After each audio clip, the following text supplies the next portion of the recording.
Hi friends, എല്ലാവർക്കും enjoy life മീഡിയയുടെ പുതിയൊരു വീഡിയോയിലേക്ക് സ്വാഗതം. ഇന്ന് നമ്മളൊരു കിഡിലൻ മീൻകറിയാണ് ചെയ്യുന്നത്. അതിനുവേണ്ടി നമ്മുടെ ഉലുവാച്ചി മീനാണ് എടുത്തിട്ടുള്ളത്. ഇതാണ് നമ്മുടെ ഉലുവാച്ചി മീൻ. ഞാൻ അതിനെ കഴുകി വൃത്തിയാക്കി, നല്ല ചെതുമ്പലൊക്കെ ഉള്ള മീനാണ് കേട്ടോ. അതൊക്കെ ഒന്ന് കഴുകി വൃത്തിയാക്കി ഇത് ഇങ്ങനെ മുറിച്ച് വെച്ചിട്ടുണ്ട്. നമുക്ക് അതിൽ വേണ്ട കറി തയ്യാറാക്കാനായിട്ട് ആവശ്യമുള്ളത് കുറച്ച് ഇഞ്ചിയും വെളുത്തുള്ളി പച്ചമുളക്. ഞാൻ വെളുത്തുള്ളി കുറച്ച് കൂടുതൽ എടുത്തിട്ടുണ്ട്. പിന്നെ ഇഞ്ചിയും ഒരു 3 പച്ചമുളക്. പിന്നെ വേണ്ടത് തക്കാളി, ഒരു തക്കാളിയാണ് ചെറിയ കഷ്ണങ്ങളാക്കി മുറിച്ചെടുത്തിട്ടുള്ളത്. പിന്നെ വേണ്ടത് കൊടംപുളിയാണ്. കൊടംപുളി നന്നായിട്ട് കഴുകി ഞാൻ കുറച്ച് വെള്ളത്തിൽ ഇട്ട് വെച്ചിട്ടുണ്ട്. ഇത്രയും സാധനങ്ങളാണ് മെയിനായിട്ട് നമുക്ക് നമ്മുടെ കറി തയ്യാറാക്കാനായിട്ട് വേണ്ടത്. വീഡിയോ ഇഷ്ടപ്പെട്ടാൽ ചാനൽ സബ്സ്ക്രൈബ് ചെയ്യണേ. അപ്പം നമുക്ക് എങ്ങനെയാണ് നമ്മുടെ ഉലുവാച്ചി തയ്യാറാക്കുന്നതെന്ന് നോക്കാം. നമ്മുടെ മീൻകറി തയ്യാറാക്കാനായിട്ട് ഞാനൊരു ചട്ടി അടുപ്പത്ത് വെച്ചിട്ടുണ്ട്. അത് നന്നായിട്ടൊന്ന് ചൂടായി വരുമ്പോഴേക്കും നമുക്ക് അതിലേക്ക് കുറച്ച് വെളിച്ചെണ്ണ ഒഴിച്ചു കൊടുക്കാം. ചട്ടി നന്നായിട്ട് ചൂടായിട്ടുണ്ട്. നമുക്ക് അതിലേക്ക് കുറച്ച് വെളിച്ചെണ്ണ ഒഴിച്ചു കൊടുക്കാം. ആ എണ്ണ നന്നായിട്ടൊന്ന് ചൂടായിട്ട് വരട്ടെ. എണ്ണ ചൂടായി കഴിഞ്ഞാൽ നമ്മൾ എടുത്തു വെച്ചിട്ടുള്ള ഇഞ്ചിയും വെളുത്തുള്ളിയും പച്ചമുളകും കൂടി ഇട്ട് നമുക്കൊന്ന് വഴറ്റിയെടുക്കാം.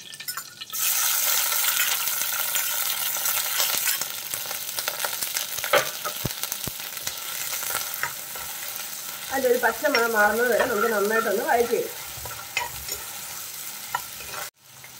അതിൻ്റെ കൂടെ കുറച്ച് കറിവേപ്പില കൂടി ഇട്ട് കൊടുക്കാം.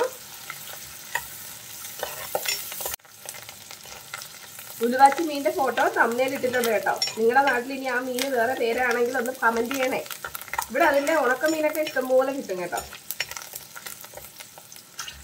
നമ്മുടെ ഇഞ്ചിയും വെളുത്തുള്ളിയും പച്ചമുളകൊക്കെ ഒന്ന് വഴണ്ട് വന്നു കഴിഞ്ഞാൽ ഫ്ലെയിം ലോയിലാക്കിയിട്ട് നമുക്ക് പൊടികൾ ചേർത്ത് കൊടുക്കാം. ഞാൻ ആദ്യം ചേർക്കുന്നത് 1 സ്പൂൺ മല്ലിപ്പൊടിയാണ്. പൊടികൾ ചേർക്കുമ്പോൾ ഫ്ലെയിം എപ്പോഴും ലോയിലായിരിക്കണം കേട്ടോ, അത് പ്രത്യേകം ശ്രദ്ധിക്കാം. ഇനി നമുക്ക് മുളക് പൊടി ചേർത്ത് കൊടുക്കാം. ഞാനൊരു 2 ടീസ്പൂൺ മുളക് പൊടി ചേർക്കുന്നുണ്ട്. ഇനി ഇത് ഒന്ന് വഴറ്റിയെടുക്കാം. ആ പച്ചമണമൊക്കെ മാറുന്നത് വരെ ഒന്ന് വഴറ്റി കൊടുക്കാം.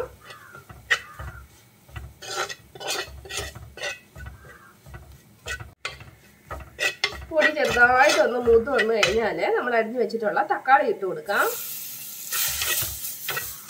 തക്കാളിയും കൂടി ചേർത്ത് നമുക്ക് നന്നായിട്ടൊന്ന് വഴറ്റിയെടുക്കാം. തക്കാളി ചെറുതായിട്ടൊന്ന് ഉടഞ്ഞു വരണം നമുക്ക്. അതുവരെ ലോ ഫ്ലെയിമിലിട്ട് ഒന്ന് വഴറ്റി കൊടുക്കാം. ഇനി ഇതിലേക്ക് നമ്മൾ നേരത്തെ തന്നെ വെള്ളത്തിലിട്ട് വെച്ചിട്ടുള്ള കൊടംപുളി ആ വെള്ളത്തോട് കൂടി തന്നെ ഒന്ന് ചേർത്ത് കൊടുക്കാം. ഇത് നന്നായിട്ടൊന്ന് തിളച്ച് വരണം.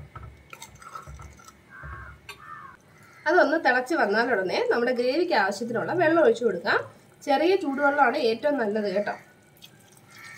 നമ്മുടെ ഗ്രേവി എത്ര വേണോ അതിനനുസരിച്ച് നമുക്ക് വെള്ളം ചേർത്ത് കൊടുക്കാം. ഇനി കറിയിലേക്ക് ആവശ്യത്തിനുള്ള ഉപ്പ് ചേർത്ത് കൊടുക്കാം. ഉപ്പ് ചേർത്തിട്ട് നന്നായിട്ടൊന്ന് ഇളക്കി കൊടുക്കാം.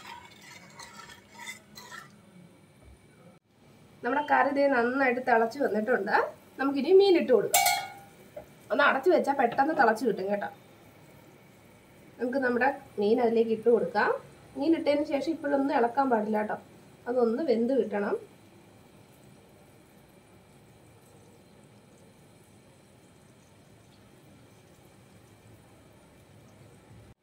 അപ്പം നമ്മൾ മീനെല്ലാം ഇട്ട് കൊടുത്തിട്ടുണ്ട്. ഇനിയിപ്പോൾ ഇളക്കാനൊന്നും നിൽക്കരുത് കേട്ടോ, അതൊന്ന് വെന്ത് വന്നിട്ടല്ലാതെ പിന്നെ നമ്മൾ ഇളക്കാൻ പാടില്ല. ഇനി നമുക്കിത് ഒന്ന് മൂടി വെച്ച് കുക്ക് ചെയ്തെടുക്കാം. ഒരു മീഡിയം ഫ്ലെയിമിൽ ഒരു 10 മിനിറ്റ് ആയിട്ടോ സമയം. നമുക്കിതൊന്ന് തുറന്ന് നോക്കാം. നമ്മുടെ മീൻകറിയൊക്കെ നന്നായിട്ട് വന്നിട്ടുണ്ട്. ഇനി ഇതിലേക്ക് നമുക്കൊരല്പം ഉലുവാപ്പൊടി ചേർത്ത് കൊടുക്കാം. ഇതിൻ്റെ മുകളിലേക്ക് ഒരല്പം ഉലുവാപ്പൊടി ചേർത്ത് കൊടുക്കാം. ഈ കറി ഒന്നും കൂടി ഒന്ന് കുറുകി വരാനുണ്ട്. അതിനുശേഷം നമുക്കൊരു കാര്യം കൂടി ഇതിനകത്ത് ചേർക്കാനുണ്ട്. അത് ഞാൻ പിന്നെ പറയാം. അത് നമുക്കിതൊന്ന് കുറുകി വരട്ടെ. ചാറൊക്കെ ഒന്ന് കുറുകി വന്നതിന് ശേഷം പിന്നെ നമ്മൾ അതിലേക്ക് ചേർക്കാൻ പോകുന്നത് തേങ്ങാപ്പാലാണ്. ഒരല്പം തേങ്ങാപ്പാൽ കൂടി നമുക്ക് ചേർത്ത് കൊടുക്കാം.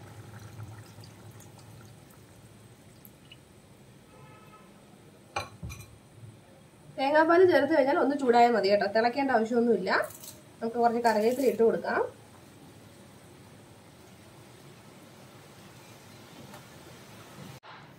നമുക്ക് ഈ ഫ്ലെയിം ഓഫ് ചെയ്യാം. ഒരുപാട് തിളയൊന്നും വരേണ്ട ആവശ്യമില്ല. നന്നായിട്ട് വെന്ത് കിടക്കുന്ന കറിയാണല്ലോ.